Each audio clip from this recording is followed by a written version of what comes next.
Olá, tudo bem? Bem-vindo ao canal Viver de Renda. Se inscreva no canal, deixe seu like e compartilhe com os amigos. Nos acompanhe no Instagram, Viver de Renda Canal, e no nosso novo canal aqui no YouTube, o Café com Ações. Sou Cláudio Soleiro, formado em administração, consultor empresarial e investidor na Bolsa desde 2006. Criei o Viver de Renda há exatos um ano atrás. Agora, no dia 5 de julho, fez exatamente um ano de criação do canal Viver de Renda. 560 vídeos publicados, mais de 21.500 inscritos no canal, mais de 2 milhões de visualizações, mais de 270 mil horas de exibição. Tudo isso são números muito positivos e eu agradeço de coração a participação sua nessa história, porque nós estamos escrevendo uma bela história pelos comentários aqui de transformação da vida de muita gente. E isso é muito bacana. Muita gente que está dando depoimento dizendo que está aprendendo a melhor investir, ter mais segurança para fazer as operações na bolsa, entendendo mais o mercado a partir aqui vamos dizer assim, do convívio que a gente tem diário no canal Viver de Renda. Tudo isso é muito, muito legal, porque o nosso propósito sempre foi esse: compartilhar conhecimentos e experiências sobre educação financeira, sobre investimentos, sobre o mundo empresarial, lições de vida pessoal e profissional que eu fui acumulando ao longo de 30 anos como consultor, 15 anos como investidor, e aí disponibilizo tudo isso aqui para você de forma gratuita. Maratone todos os vídeos, não fique um único vídeo sem assistir. Isso vai ser fundamental para que você consiga mudar de patamar. Eu queria chamar a atenção aqui, é uma matéria na verdade, mas eu queria compartilhar aqui com vocês o teor dessa matéria, porque a gente está sempre dizendo, é quase um mantra aqui no meu canal, de que nós não devemos buscar atalhos, porque não existem atalhos para a riqueza. Isso eu aprendi.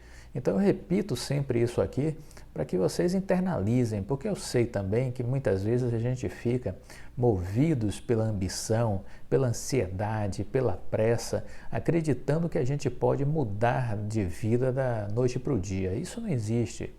E eu diria mais: quem vende isso está sempre associado à picaretagem, à bandidagem. E aí eu estou trazendo exatamente um caso para ilustrar o que eu falo. Agora, neste final de semana, foi divulgado uma matéria na TV Globo, exatamente dizendo que uma quadrilha estava aplicando golpes financeiros e vivendo no luxo em Dubai. A matéria foi divulgada inclusive no Fantástico, se não me falha a memória. Sócios de 4 empresas no Brasil, segundo a Polícia Civil do Rio de Janeiro, fizeram vítimas com promessas de retorno financeiro fácil. Eles estão em Dubai, nos Emirados Árabes, curtindo a vida, ostentando uma vida de luxo. De acordo com as investigações, Gustavo Galvão, Thiago Aquiles, Rafael Ramiro montaram consultoras financeiras no Rio de Janeiro, São Paulo, Pernambuco e Sergipe. Convenciam os investidores de todo o país a entregar altos valores para investimentos sob a promessa de retornos de até 4% ao mês. O dinheiro, no entanto, jamais era devolvido e Galvão e Aquiles se mudaram para Dubai com o dinheiro desviado. Já imaginou? A polícia pediu a prisão dos 3 sócios, mas a justiça ainda não se manifestou. Como mostrou o Bom Dia Rio na segunda-feira, dia 5, a enfermeira Deise da Silva foi uma das vítimas desse golpe. Ela perdeu R$100 mil nesse esquema. Pedi às pessoas da minha confiança para dar uma olhada no contrato. Todo mundo dizia que era registrado em cartório e que não tinha nada de anormal, que eu poderia confiar.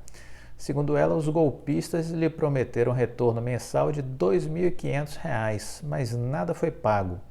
Outra vítima disse ter convencido o marido, desempregado, a fazer um empréstimo de R$ 35 mil na consultoria de Galvão. Atualmente o casal acumula uma dívida que chega aos R$ 80 mil, imagine. Ai, Deus. O desempregado Robson Macedo também foi uma das vítimas do golpe. Eu estou no fundo do poço, desempregado com 61 anos, falido, quebrado, devendo ao banco. Estou vivendo à base de remédio de depressão. Se não é minha mãe, eu estava morando na rua. Segundo a polícia, o esquema de Galvão, Aquiles e Ramiro, que prometia alto lucro em pouco tempo, era uma espécie de pirâmide financeira. Já alertamos muito aqui sobre isso, né? Essas artimanhas que são montadas, né? É tudo pirâmide, pirâmide financeira. Prática considerada crime contra a economia no Brasil, quando prometem um retorno alto e dizem que não tem risco. Já existe uma fraude. Alerta o economista Luiz Medina. Os 3 sócios foram indiciados pelos crimes de associação criminosa contra a economia popular e estelionato. Os advogados não quiseram se manifestar e negam a participação no esquema. Nessa hora ninguém tem nada a ver com isso, né? E diz que não tem participação com nada. E aí tem até na matéria que saiu no G1 do Rio de Janeiro uma foto do Gustavo Pontes Galvão e do Thiago Aquiles em Dubai, curtindo a vida como se não houvesse amanhã. Muito bem. Então, gente, essas histórias, lamentavelmente, elas se reproduzem, né?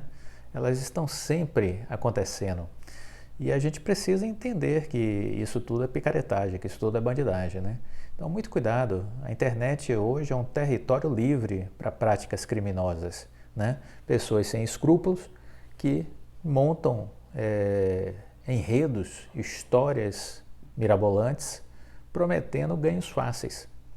E aí pega as pessoas por um dos pecados capitais, né? Que é a usura, que é a ambição, que é a ganância, né? Que é o desejo de mudar de vida da noite para o dia. Mas é o que eu digo sempre, né? Não existem atalhos para a riqueza, não existem. Então, perseverar nesse caminho é para perder dinheiro. É possível ficar rico, é possível conseguir a independência financeira na Bolsa de Valores, é possível. Mas não é da noite para o dia. Quanto mais cedo você começar a investir, mais cedo você vai chegar a uma condição de independência financeira. Vai depender de alguns fatores, vai depender do quanto você investe, vai depender da regularidade que você investe, vai depender da sua taxa de performance ao longo de cada ano e vai depender do tempo. Essas são as variáveis que vão compor a sua equação para alcançar a independência financeira.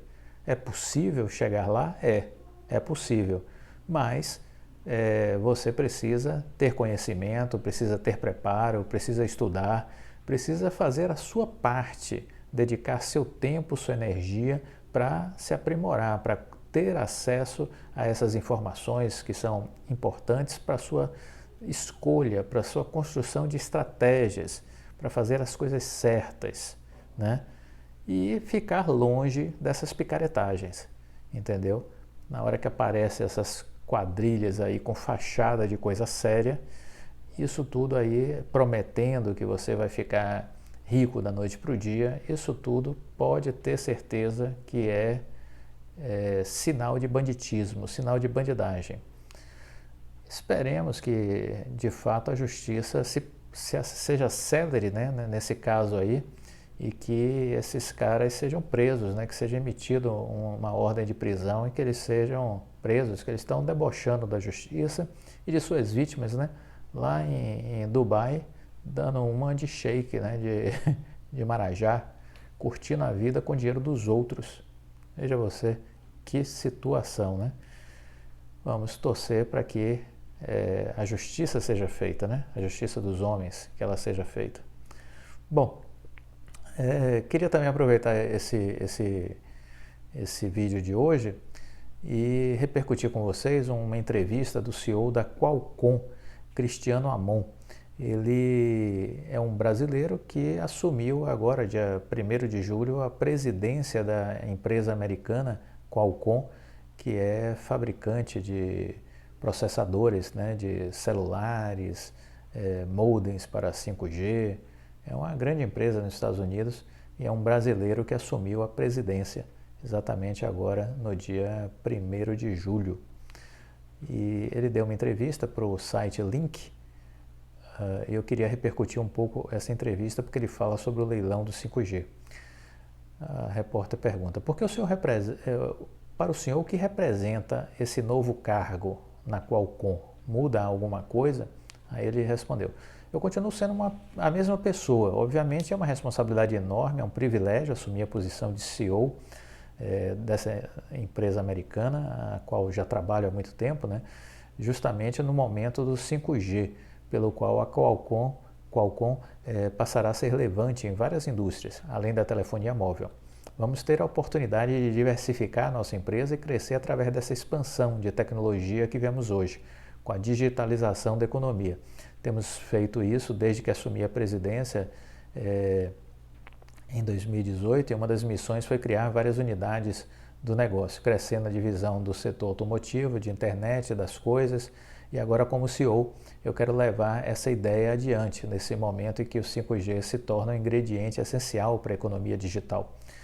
Aí a repórter pergunta, o plano de vocês é diversificar ainda mais. Para quais áreas a Qualcomm considera estratégicas a longo prazo? O 5G é uma das coisas mais importantes para nós. A prioridade é fazer essa transição da tecnologia de telefonia móvel para o 5G. E pela primeira vez, não é uma tecnologia única. Desculpe. Não é uma tecnologia única e exclusiva do setor móvel, mas tem poder de transformação em várias outras indústrias. Exemplo, o próprio setor automotivo, que está em transformação plena, ou a indústria de computadores pessoais, ou os novos dispositivos emergentes de realidade aumentada e virtual, em que investimos há 10 anos e só hoje começamos a ver essa tecnologia em larga escala. Veja vocês o tempo, né, para implementação de uma grande transformação na área tecnológica, né? Estamos falando de investimentos aí de 10 anos, né, que eles agora que vão ver esse mercado ganhar escala. Eventualmente vamos ver óculos de realidade aumentada, sendo quase que um item necessário para o smartphone. Além disso, existe a transformação industrial que o 5G vai criar no varejo, no sistema de saúde, por exemplo, fazendo com que nós nos tornemos mais relevantes. O repórter pergunta, com a pandemia e mais possibilidade do 5G, estamos prestes a presenciar o ressurgimento do computador depois de uma década dominada pelo smartphone? E aí ele diz, com certeza, estamos vendo uma convergência. A Apple lançou o processador M1, que usa tecnologia ARM e permite rodar aplicativos do iOS em um Mac. E a Microsoft anunciou o Windows 11, que permite rodar apps do Android. O PC se transformou num dispositivo de comunicação, em que ter uma boa câmera é essencial, algo que se vê apenas no celular. Com o 5G, não se precisa mais armazenar os dados no disco rígido e podem ser trabalhados os documentos na nuvem. Pode utilizar o computador para produtividade, mas pode ser um console de videogames com streaming de games, como o xCloud da Microsoft. Essa convergência vem ocorrendo e vemos um crescimento e uma mudança tecnológica. E isso pode formar uma nova era. O 5G é uma realidade nos outros países, mas ainda não no Brasil. Quanto isso impacta o país? Olha, o 5G é uma característica de infraestrutura básica para a economia. Não é diferente de criar rede de energia elétrica, rodovia, ferrovia e portos. Muitas indústrias vão estar conectadas com a nuvem e vão usar essa tecnologia para transformar os seus negócios. É fácil imaginar que em um país um país com e outro sem o 5G, o processo de transformação digital do país com o 5G vai ser muito mais rápido. E, consequentemente, no mercado global, as indústrias ficarão mais competitivas. Ninguém ganha ao ficar atrasado com o 5G. Daí a importância desse assunto sair do Tribunal de Contas da União, que parece que está lá adormecido, né? Os técnicos dizem que estão trabalhando, mas é muito tempo trabalhando nesse assunto, né? Pelo amor de Deus, esse assunto precisa sair do Tribunal de Contas com urgência, né? Já está lá desde março esse assunto tramitando dentro do TCU. É tempo demais. Não é razoável que as pessoas continuem lá sem liberar o relatório a respeito, né, do parecer do TCU com relação ao edital do 5G. É preciso parar de procrastinar. A escassez dos chips deixou de ser uma questão somente da pandemia e agora existem fabricantes e montadoras preocupadas com o cenário de médio prazo. Como a Qualcomm está vendo esse fenômeno? Olha, primeiro, se tiver algo positivo dessa crise de fornecimento de semicondutores, é que hoje se entende a importância deles para o funcionamento da sociedade. Em segundo lugar, existe a questão de como sairemos dessa crise. A pandemia aumentou o consumo de banda larga, de processamento digital, crescendo o consumo de semicondutores. Simultaneamente, vemos a recuperação econômica de vários países que estão saindo da pandemia e aumentando a demanda de forma acelerada. Hoje, falando pela Qualcomm, nos últimos 6 meses nós estivemos superativos para conseguir iniciar relacionamento com outros fabricantes de semicondutores. Já em dezembro desse ano, esperamos que haja capacidade de fornecimento de chip igual à demanda. Vamos entrar em 2022 resolvendo essa crise de fornecimento, certamente. A escassez criou uma série de ações sobre a importância do segmento. O Senado dos Estados Unidos aprovou o CHIPS Act, que são 52 bilhões de dólares em investimento em projetos de fabricação de semicondutores. Há iniciativas similares na Europa, em outros países, para aumentar a produção e criar uma cadeia de suprimentos mais diversificada. Isso é uma excelente notícia para a indústria como um todo. O que vocês tiraram de aprendizado durante essa crise? Nos últimos 10 anos, todo o investimento em fabricação de semicondutores foi feito com tecnologias mais avançadas, chips de 16 nanômetros, 10 nanômetros, 8, 7, 5, como o nosso Snapdragon 888, e caminhamos para 4 nanômetros. O investimento foi feito em tecnologias avançadas e a indústria em geral assumiu que a capacidade de fabricação das tecnologias antigas dos últimos 20 anos teria uma capacidade suficiente para atender a demanda, mas a digitalização aumentou o patamar de consumo de forma muito rápida. Vimos que não tinha só escassez de semicondutores avançados, mas também daqueles que já estavam em larga escala de produção nos últimos anos.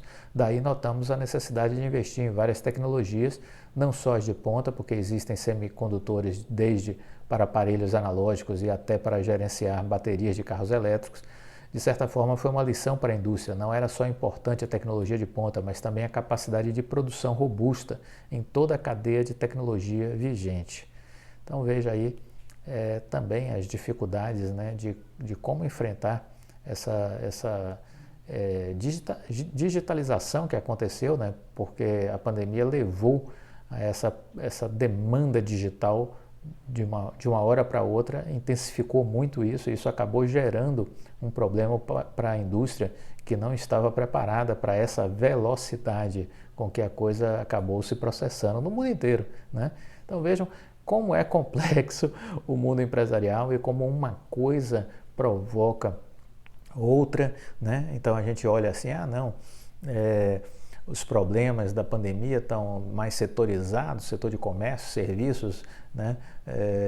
A parte de turismo, mas aí você vê uma indústria de semicondutores, uma indústria de chips, alta tecnologia, de repente também passou a viver problemas derivados da pandemia, né? Que aumentou uma presença digital no mundo inteiro. Houve uma necessidade muito maior de produtos e a cadeia de produção não estava preparada para atender essa demanda. E isso levou, inclusive, à falta de produtos e que está atingindo até mesmo a indústria automobilística, né? Que está sendo também afetada. Já aí algumas indústrias, algumas montadoras de automóveis com problemas de entrega de carros em função da falta de chips. Então veja, tudo isso é muito interessante para a gente estar estudando, vendo como é que as coisas se conectam, né? O efeito sobre as cadeias de produção. O mundo empresarial é sempre muito rico do ponto de vista de aprendizado. Muito bem, ainda nessa parte de análise, né, eu acho que o fundamental é entender que o leilão do 5G precisa andar no Brasil e aqui os órgãos públicos precisam dar celeridade a isso. Vamos continuar acompanhando, mas esperemos que o Tribunal de Contas libere o edital do 5G, que isso possa voltar para a Anatel, para o Ministério das Comunicações, para que seja finalmente marcado o leilão e que, porventura, questões que possam estar atrapalhando esse processo, que sejam reduzidas de forma célere, né? É isso que a gente aguarda. Bom, esse foi o nosso vídeo de hoje. Deixe seu like, fique com Deus e até a próxima. Tchau!